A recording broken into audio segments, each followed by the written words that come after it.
the cost of not having a strong civil society is actually very, very large. It's very, very big, even for these kinds of organizations. You see, their kind of problem, the major problem is the time horizons. Because the government's time horizons are the next election, the businesses' time horizons are the next quarterly report. And frankly, civil society thinks in generations. Governments and businesses have to support civil society. They have to facilitate its work. They have to develop mechanisms for financing them, including enabling endowments, including being able to receive funds from wherever, including overseas, including controlling corruption, which is a major problem for not-for-profits, including simplification of the procedures, and above all, having in place perhaps a single window redressal mechanism, an ombudsperson, or an ombudsman who can essentially act as a bridge between civil society and the other sectors. So I understand it works well for businesses to have a single window clearance system, for example, right? They're supposed to be engines of growth. There is all the incentive for the government to make it easy. It's one of the greatest indicators of, to attract foreign direct investment and so on. Why would, for example, just to use your words, why would a single window system for non-profits or civil society work for the government when the relationship itself is strained? Why do you think it will work? Sunish, if the government's job is purely growth in terms of GDP, there isn't much hope. I mean, until we get that changed, that mindset changed, there isn't really much hope.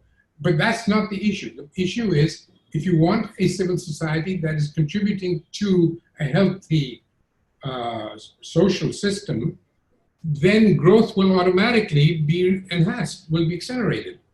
And if you have an organization, let's say like mine, which has to spend 4 years trying to get a completion certificate for its headquarters building because it's not willing to pay a bribe, then you need a mechanism. If we'd had an ombudsman to go to and say, look, this thing is finished, please come and have a look. We've met all the criteria. And we're just not able to get a certificate that we can come inside and work.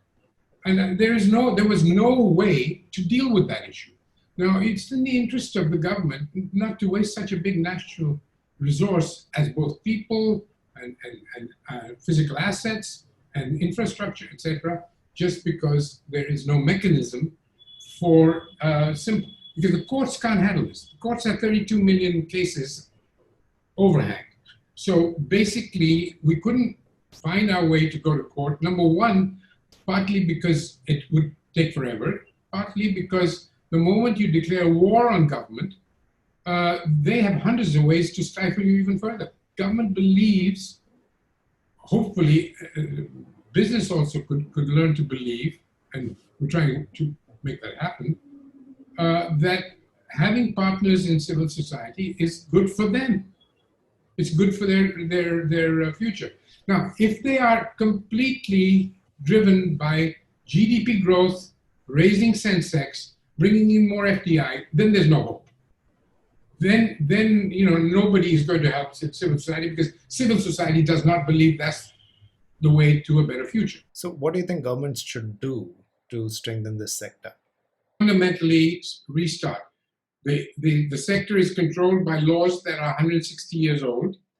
They were made in colonial times in 1860 by the British, mainly to control dissent. They were designed basically to stop civil society from doing what it ought to do. So those laws are still continuing. They have then superimposed on them, both Congress Party, BJP, doesn't matter what kind of governments, have superimposed on them heavy duty, what you might call, draconian laws preventing civil society from being funded, from being able to half the work of a civil society manager is simply protecting itself from being taken to jail, because there are hundreds of little rules every time you do anything useful.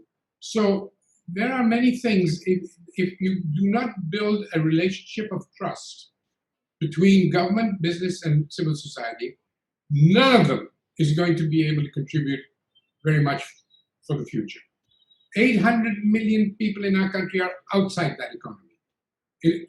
After 75 years of independence, I'm sorry, I do not understand how you can justify that. In the last 2 months, literally tens of millions of people have had to walk home, hundreds, if not thousands of miles.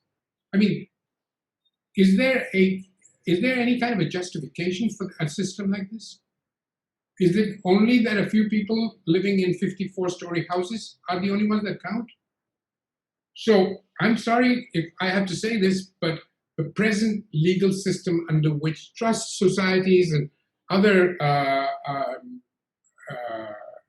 not-for-profits exist do not work. And the worst of it is that there is no way you can actually legally have a social enterprise, because you can either be a profit or a not-for-profit. You cannot do both. And the whole world, including the US, including the whole of North America, including the whole of South America, including much of Europe, including a fair number of Southeast Asian countries, have laws that are called the B Corp, the Benefit Corporation, which allow you to set up a social enterprise that both does good and makes money. In India, you cannot do that. In India, there is no law that allows you to do that. You've got to fiddle around, as we did, by setting up conglomerates, some of which are not-for-profit, some of which are, and then the income tax people come and get you because they say, well, this is cheating, you can't do this and that. And, you know, frankly, this country needs a totally different approach. So if you're asking me what next, we have to redesign the whole legal framework under which civil society operates, and that legal framework has to be based on trust, not on the opposite, which is what most of our legal system is based on, which is assuming that everybody is a crook.